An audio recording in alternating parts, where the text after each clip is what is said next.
안녕하세요. 콘스탄트 김의 티스와 함께 돈 버는 아카데미. 이번 시간에는요, 돈 버는 자격증, 변액보험 판매관리사 요점 정리, 생명보험과 세금 두 번째 시간이 되겠습니다. 자, 연금소득 분리과세 알아보도록 하겠습니다. 연금저축을 가입하고 나서 나중에 연금을 받게 되거든요. 그랬을 때 연금소득에 대해서 분리과세 한다는 내용이 되겠습니다. 연금을 받게 되면은 그 세액공제를 받았던 부분이 있기 때문에 나중에 비과세가 아니라 세금을 떼게 됩니다. 그 연금소득 원천징수율을 좀 알아보도록 하겠습니다. 나이가 많을수록 그 원천징수 세율이 낮습니다. 참고로 70세 미만의 그 연금을 받을 경우에는요, 5%를 뗍니다. 그 지방소득세 10%까지 합친다면 5.5%가 되겠죠. 70세 이상 80세 미만인 경우에는 4%를 뗍니다. 그 토탈 4.4%. 80세 이상이 연금을 받는다. 그럼 3%로 가장 낮게 뗍니다. 그 다음에 지방소득세까지 포함해서 3.3%를 떼게 됩니다. 그리고요, 그 비과세 한도가 없는 종신형 연금보험 있지 않습니까? 사망 시까지 연금을 수령하면서 중도에 해지할 수 없는 계약.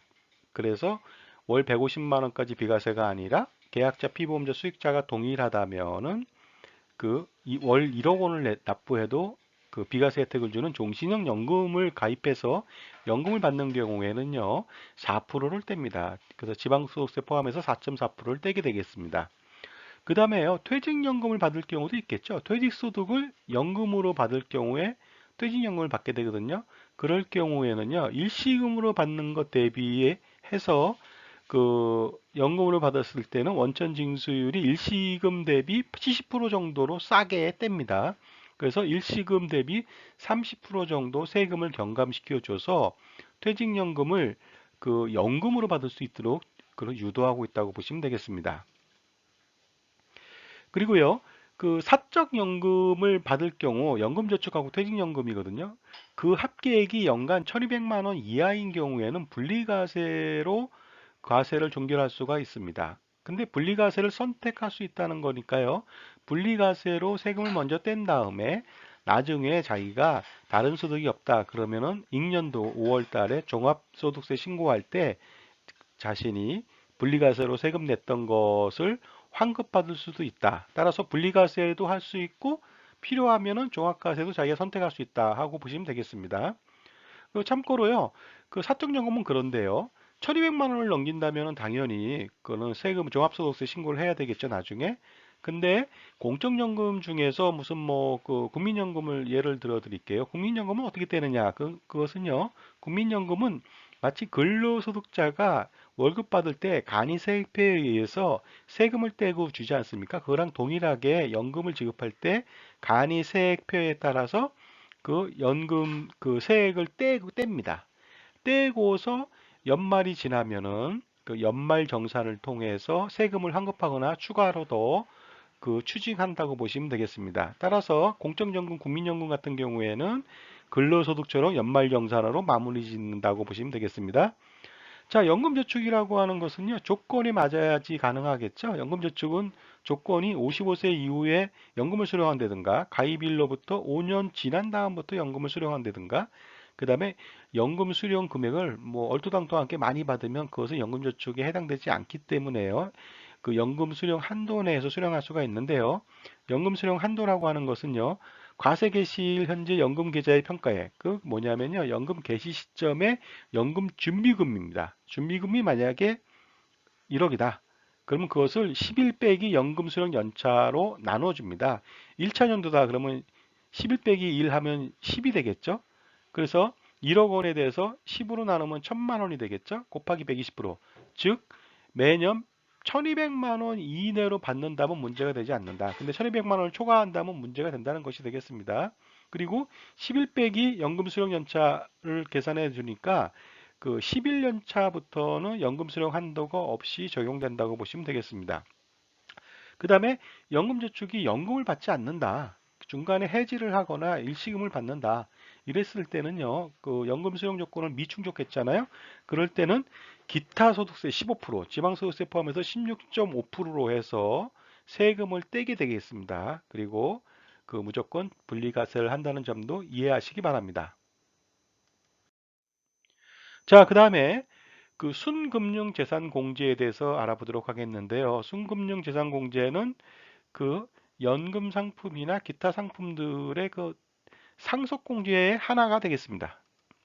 순금융재산공제는요, 상속세 및 증여세법 22조에 금융재산 상속공제라고 명시가 되어 있습니다.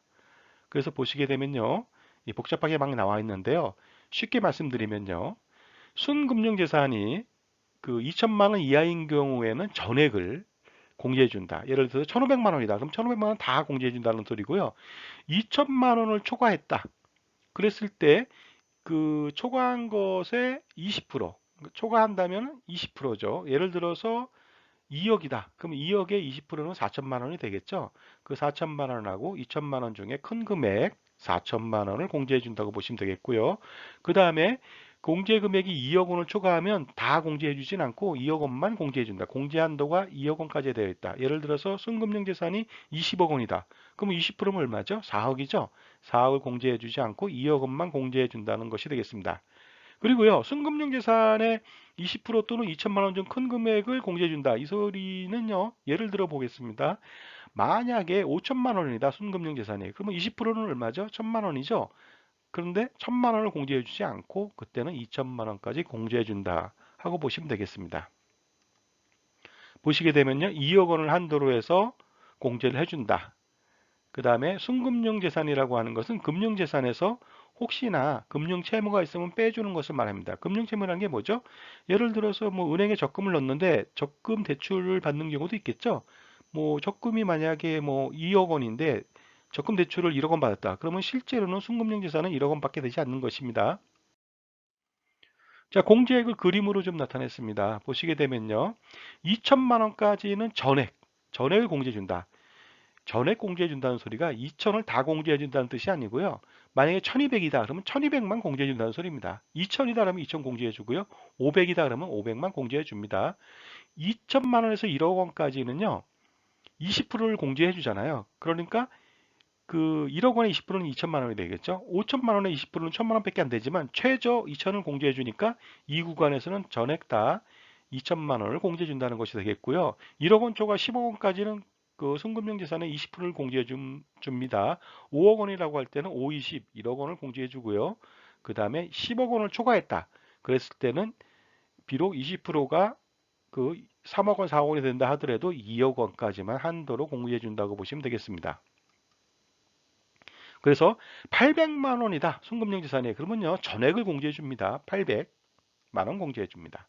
5천만 원이다. 그러면 5, 20, 1000만 원이죠. 1000만 원이지만 2천만 원이 많은 금액이 2천만 원을 공제해 준다는 뜻이 되겠습니다. 그 다음에 7억 원이다. 그러면 7, 2, 14, 1억 4천만 원 공제해 주고요. 12억 원이다. 그러면 2억 4천인데 2억 원까지만 공제해 준다고 보시면 되겠습니다. 금융재산이라는 게 뭔지 헷갈려 하시는 분이 계신데요. 그 금융기관이 예치되어 있다. 그러면 금융재산이라고 볼 수가 있습니다. 예금, 적금 같은 경우 아니면 주식이나 펀드 같은 경우도 금융재산입니다. 보험이나 보험금이나 채권들도 마찬가지로 금융재산입니다. 신탁 중에서 금전신탁, 부동산 신탁 말고요. 부동산은 금전이 아니죠. 그 부동산 신탁 말고 금전 신탁인 경우에도 금융재산이고 어음도 마찬가지입니다. 기타 여기서 표시되지 않았던 금융재산들도 전부 다 금융재산이라고 보시면 되겠습니다. 그러나 현금이나 수표다. 금융기관에 들어있는 건 아니죠. 대주주가 가지고 있는 주식 지분이다. 이것은 금융재산으로 인정하지 않습니다.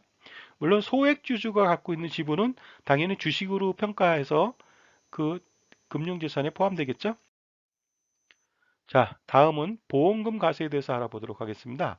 보험금은 누가 죽었어요. 그랬을 때 그 받는 돈에 대해서 상속세를 물까 말까 하는 그런 내용인데요. 기본적으로 보험금이라고 하는 것은요, 민법상 상속재산이 아닙니다. 따라서 상속세를 부과하면 안 되는데, 세법상으로는 상속재산으로 간주한다. 인정한다는 소리예요. 그렇게 해서 무조건 과세를 한다는 뜻입니다. 하지만 보험금을 누가 불입했느냐, 납입했느냐에 따라서 과세를 하기도 하고 하지 않기도 하거든요. 한번 알아보도록 하겠습니다. 피상속인인 아버지, 피상속인은 죽은 사람을 말합니다.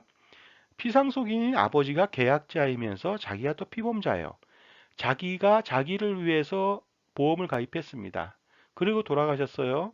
그 보험금이 1억 원이 나왔습니다. 당연히 자기가 받지 못하겠죠. 돌아가셨으니까. 상속인이 받겠죠. 그랬을 때 과세를 어떻게 하냐는 거죠.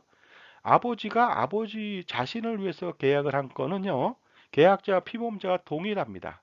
그래서 거기서 나온 사망보험금은 사실은 아버지 건데 자식들이 받았다는 거 아닙니까? 따라서 이것은 상속세 과세 대상 보험금이 되겠습니다. 이렇게 가입한 사람들이 많이 있습니다. 그래서 뭐 예를 들어서 뭐 어떤 의사 원장님께서 자기가 자기를 위해서 10억 원의 사망보험금 가입했다. 그렇게 됐을 때 나중에 최고 5억 원까지는 세금의 대상이 된다는 것을 반드시 아셔야 되니까 그럴 땐 당연히 계약자 변경을 해야 되겠죠. 두 번째 사례가 되겠습니다. 이번에는요, 계약자 피보험자 다릅니다. 계약자는 엄마고요. 그 다음에 피보험자는 돌아가신 아버지입니다. 그리고 중요한 것은 그렇다면 어머니의 재산이거든요. 이럴 때 아버지가 돌아갔을 때 상속 그 보험금이 나온다는 것은 어머니의 재산인데 어머니가 받지 않고 자녀가 받게 했습니다. 이것은 뭐냐면요. 계약자 피보험자 동일인이 아니지만 어머니가 수익자가 돼야 됩니다. 그래야 아무런 세금이 없거든요. 그런데 자녀가 받았다 이거죠. 결국은 아버지 사망으로 어머니가 받아야 될 보험금을 어머니가 안 받고 자녀한테 줬다. 따라서 어머니가 자녀한테 증여한 것으로 인정해서 증여세를 과세합니다. 세 번째 사례 알아보도록 하겠습니다. 이번엔요, 어머니가 아버지한테 가입을 시켰죠. 그리고 어머니가 받게 됩니다. 이럴 경우 계약자의 재산을 계약자가 받은 거잖아요. 수익자로. 그랬을 때는 계약자 피보험자와 동일인이 아니고요. 그 다음에 그 보험금 자체를 계약자가 받았기 때문에 아무런 세금을 부과할 수가 없습니다. 따라서 상속세는 비과세가 됩니다. 그래서 반드시 이렇게 가입을 해야만이 계약자 피보험자가 다르고 계약자와 수익자가 동일인이 되어야만이 상속세를 비과세로 면할 수가 있습니다. 네 번째 사례 알아볼까요? 이번에는요. 계약자하고 피보험자가 아버지예요. 당연히 이럴 경우 돌아가시면 상속세 과세 대상이잖아요. 그런데 실질적으로 보험료는 아들이 냈다고 얘기를 하는 거예요. 아들 통장에서 자동이체로 계속 냈습니다. 그러면 실질과세 원칙에 의해서 이렇게 자녀가 계약자인 것처럼 돈을 냈다. 실질적으로. 실제 계약자가 자녀다는 소리잖아요. 그렇게 되면 실질과세 원칙에 의해서 증빙만 된다면은 이것은 비과세할 수가 있습니다. 하지만 이게 복잡하지 않습니까? 증빙하고 뭐 하는 거. 그러니까 당연히 왜 계약자를 아버지로 해놓습니까? 자녀로 바꿔놓는다면 아무 문제가 없겠죠? 자, 그 다음은요. 상속재산으로 보는 보험금 되겠습니다. 상속재산으로 간주하는 보험금은요. 그 피상속인이 사망할 때까지 납입한 보험료 합계액 중에서 돌아가신 분이 실질적으로 납부한 보험료가 있다면 그 부분에 해당되는 보험금만큼은 상속재산으로 간주하겠다는 뜻입니다. 당연히 피상속인이 납부했다는 거 아닙니까? 납부한 그 비율만큼은 상속재산이 되는 게 맞겠죠. 예를 들어 볼까요? 1억 원의 보험금이 나오는 상품이에요. 돌아가시면.